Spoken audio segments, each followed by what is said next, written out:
Steps taken by the minister shows that he has a good mind and capacity to do the job. But under him, what can you say about his environmental stewardship? Well, like I said, it's a continuous process. You know, governance is a continuous process. You inherit a ministry, you inherit programs are there, and then you watch at how are you going to improve them, how are you going to take them from step A to step B. And I think that is what the minister is doing. Like I said, in terms of engaging, I've seen, I follow, because as an environmental person, I follow all these interactions with private sector, with the United Nations, with European Union.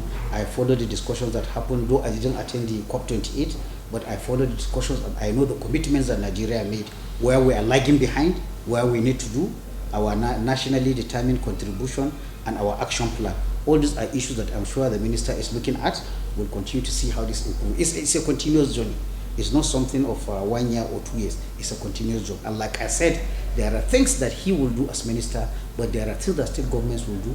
There are steps that private sector will do. And there are things like me and you as individuals, we should also do. So what the ministry needs to do is to bring more awareness. It is an all stakeholder engagement.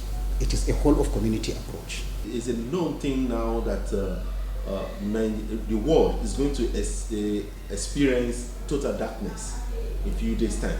Okay. What's your advice you are thinking of the as a security expert in climate change? What would be your advice as regard to eclipse? Okay, that is total eclipse. Total eclipse, you know, it happens once maybe in 20 years, like we're having this one in 2024. We do not expect another one like in 2024. But then there's one thing I want people to understand. The total eclipse it coincides with where in areas of the world where the moon will cover the sun completely, up to something like 17%. It is not likely to happen all over the world. So if you are not along the path where that eclipse, you may not. We are looking at April 8th. That is when it is expected in the United States. You know, this is again where awareness is. Possibly here we need awareness to people, but in terms of security, it does not change anything. And it is something that will happen if you are along the path.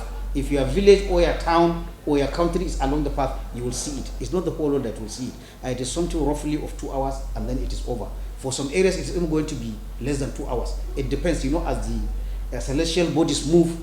The sun is over Nigeria now, it is over Ghana the next time. So that's how it's going to be. So some areas will see it, some areas will not see it. But as far as safety and security is concerned, there is no any safety and security concern related with this eclipse. So you're saying that Nigerians should just go in their normal way? Normal way. If you are happy, it's something that happens when it's a long while. So like people who are used in astrology or like keeping record, it's something to witness. Because some people until they die, they will never see it, or you see it once in your lifetime. So if you are lucky, it crosses over the area where you are. It's good to come out and watch and see it. So what are you telling students to do as regards to that? Students, it's an exciting period to also look out for it. If you witness it, it's something you can tell people that didn't witness it. But there are no any security concerns associated with the eclipse.